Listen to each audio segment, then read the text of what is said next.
I am Loki of Asgard. According to Tom Hiddleston, if you're going to be bad, you might as well be bad with style. The Disney Plus Loki series has brought us all sorts of different versions of Loki, and along with them, a spread of fantastic costumes. Which Loki had special alterations made to their costume? Which performer went through an extensive costuming process only to be seen briefly on screen? Let's have a look. Conjure me a new outfit. You have no idea how uncomfortable something like this is. Any fans of the MCU will know that the majority of the costumes are pretty complex and, more often than not, tight and restrictive as can be. The role of Sylvie, played by Sofia Di Martino, is no exception, as we can see by this incredible skin-tight suit she wears. It might seem impossible to do anything really functional when she isn't filming, but the fact is, this outfit actually enables her to be a bit of a real-life superhero. She rocks her days on set balancing time as an actor and a mother regularly feeding her child. It's a little bit overwhelming at times. Costume designer Christina Wada made special alterations for Di Martino since she needed to be able to pump milk and feed her child between takes on set. Wada added concealed zippers on parts of the costume, making it much easier for the Sylvie actress to quickly get out of costume enough on her own so she was able to attend to her duties as a mother. It was important that it all worked and it was really practical and comfortable. This small and thoughtful detail was a game changer for Di Martino and sets a great example for just how accommodating a costume designer can be when it comes to creating impressive outfits we see in the MCU and beyond. Di Martino expressed her thanks to Wada online, explaining that it really meant a lot to her to be able to focus on a job when she needed to, all the while continuing to be a pretty full-time mom to a young child. As for the Loki we all know and love, Tom Hiddleston, his primary concern was whether or not he would be in good enough shape to fit into his old costume. That's right.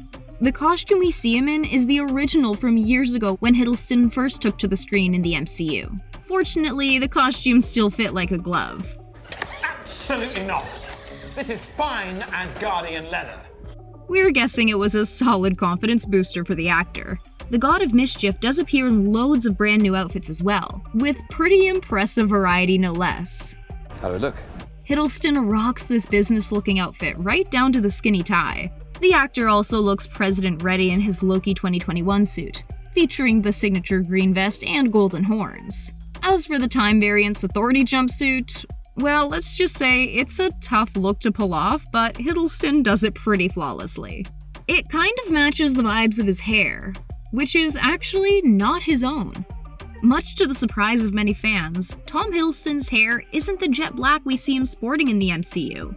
While the actor did at one time dye his hair black, the length wasn't where the team envisioned Loki's hair to be, so he needed to wear a wig to bring the signature black locks to the screen. But, you already knew that. Ever wonder how Hiddleston manages to look so pale? The almost blanched appearance of Loki is courtesy of all the time in the makeup chair. Loads of makeup is put on Hiddleston before filming to change the appearance of his skin. While these outfits, hair, and makeup don't necessarily look that extensive, a surprising amount of time is spent getting prepared. 2 hours were spent in the hair and makeup chair, getting everything done. Plus about 45 minutes for the costumes themselves. Bootstraps, buckles, and belts take a lot more time than we would expect. What exactly makes a Loki a Loki? Independence, authority, style. So how did Owen Wilson end up rocking gray locks as Mobius? I'm Agent Mobius, by the way. The concept actually only came up a couple of weeks before filming and was inspired by an entirely different production altogether. Back when the Mobius actor was filming a project called Documentary Now, he went through loads of different wigs. One in particular that was very similar to the hair he has in the Loki series. While the wig didn't end up being used for that project, Wilson was a really big fan of the look, and when it came time to take to the MCU screen, the actor suggested it to the team as a possible look.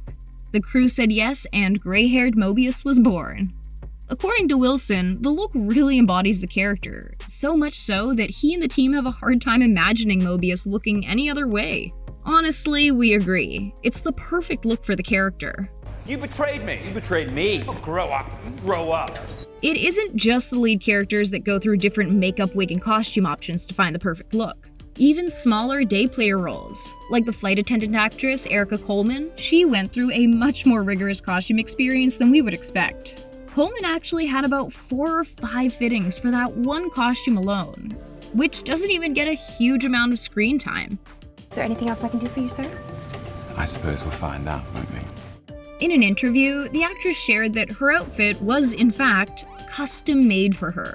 This is often the case across the board. In the MCU, there is no shortage of time, work, and effort put into every detail of the production.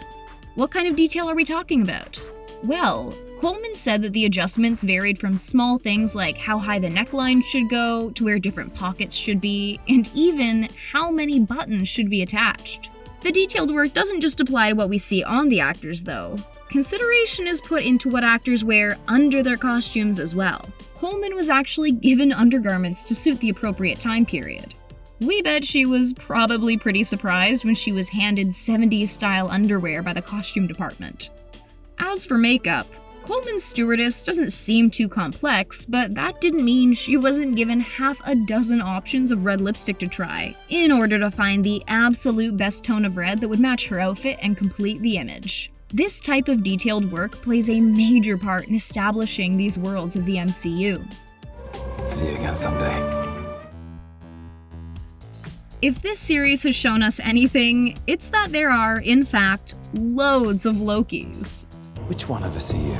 So how do they compare to the different iterations in the comics? We've got Richard E. Grant as classic Loki, rocking the classic suit that we all know. He's overly sensitive like the rest of us. The last time we saw this style of outfit was actually in the Halloween episode of WandaVision, when Vision appeared wearing a very similar looking costume. Kid Loki, played by Jack Veal, is part of the classic Loki crew from the comics, appearing in Journey into Mystery and Young Avengers comics. His style is pretty similar to classic Loki. We can somewhat see the evolution from kid to classic between the two. What was your Nexus event, Your Majesty? I killed Thor. Boastful Loki, aka Deobia Opere, stands out from all the other Lokis in this darker outfit. While this variant Loki prefers to be called Sylvie, since Loki isn't who she is anymore, her look in the comics and series are pretty similar, especially compared to what Tom Hiddleston's Loki is dressed like. Small details on the outfits, like the woven black leather and gold accent on the chest, make it clear there is a definite connection. It's impressive to see just how many details and references the team manages to include. There's no need to be dramatic, but yeah, kind of. The MCU has managed to make both impressive and innovative costumes for this series, demonstrating just how much goes into costuming and visuals for a major show like this. We are also big fans of the inclusion of Throg and Alligator Loki, who might just be our new favorite Loki. Which version of Loki do you prefer?